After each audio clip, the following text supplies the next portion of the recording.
নমস্কার বন্ধুরা, অর্ণব কিডস চ্যানেলে সবাইকে স্বাগত। চলে এসেছি জমজমাট একটি নাস্তা রেসিপি নিয়ে। দেখুন, আজকে সুজি দিয়ে কিন্তু আমি দারুণ স্বাদের একটা হেলদি এবং টেস্টি রেসিপি বানিয়ে আপনাদের দেখাবো।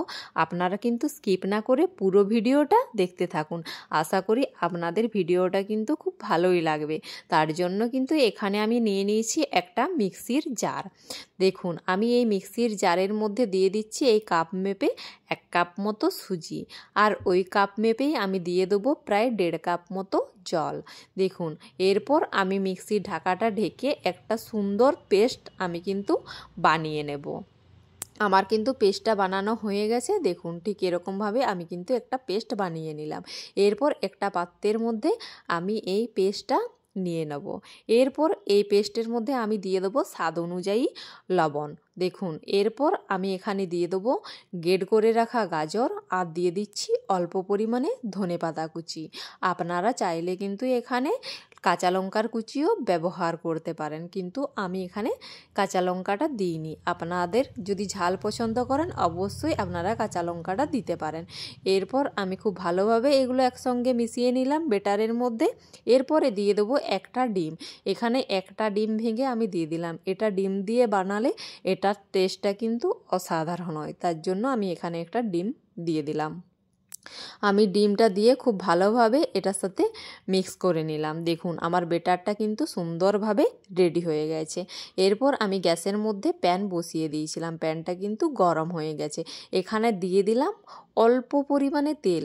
তেলটা আমি সুন্দরভাবে প্যানের চারিধারে বুলিয়ে নিলাম। এরপর এখানে আমি দিয়ে দেবো ওই বেটারটা আমি 2 হাতা মতো দিয়ে দিলাম। এরপর আমি এই বেটারটা সুন্দরভাবে প্যানের চারিধারে ঘুরিয়ে নিলাম। দেখুন, প্যানটা একটু ঘুরিয়ে দিলাম, সুন্দরভাবে বেটারটা কিন্তু চারিধারে ছড়িয়ে গেল। এরপর যতক্ষণ না উপরটা শুকনো হয়ে আসছে ততক্ষণ কিন্তু আমি এটা কুক করে নেব। দেখুন, আমার উপরটা কিন্তু আস্তে আস্তে প্রায় শুকনো হয়ে গেছে। এরপর এখানে আমি দিয়ে দিলাম অল্প পরিমাণে শসা কুচি, আর দিয়ে দেবো অল্প পরিমাণে পেঁয়াজের কুচি।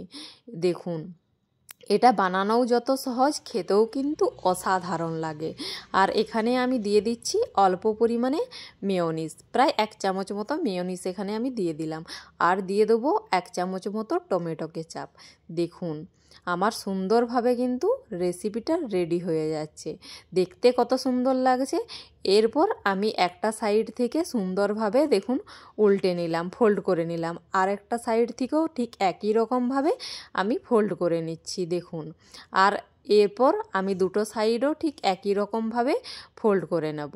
আপনারা একদমই তাড়াহুড়ো করবেন না, আস্তে আস্তে কিন্তু সুন্দরভাবে ফোল্ড করবেন, সুন্দরভাবে কিন্তু ফোল্ড হয়ে যাবে। দেখুন, আমার বলতে বলতে কিন্তু রেসিপিটাও প্রায় রেডি হয়ে গেল। আমি একটা বানিয়ে আপনাদের দেখিয়ে দিলাম, ঠিক একই রকমভাবে কিন্তু সবগুলোই আমি বানিয়ে নেব। দেখুন, আমার সবগুলোই কিন্তু বানানো হয়ে গেছে। দেখতে কত সুন্দর লাগছে, এটা খেতেও কিন্তু অসাধারণ লাগবে। আপনারা কম সময়ের মধ্যে এটি টিফিন কিংবা নাস্তা রেসিপি হিসাবে ব্যবহার করতে পারেন। যদি আমার রেসিপিটি আপনাদের ভালো লেগে থাকে অবশ্যই আমার চ্যানেলটিকে সাবস্ক্রাইব করে দেবেন এবং লাইক, ফলো, শেয়ার, কমেন্ট করে আমার পাশে থাকবেন।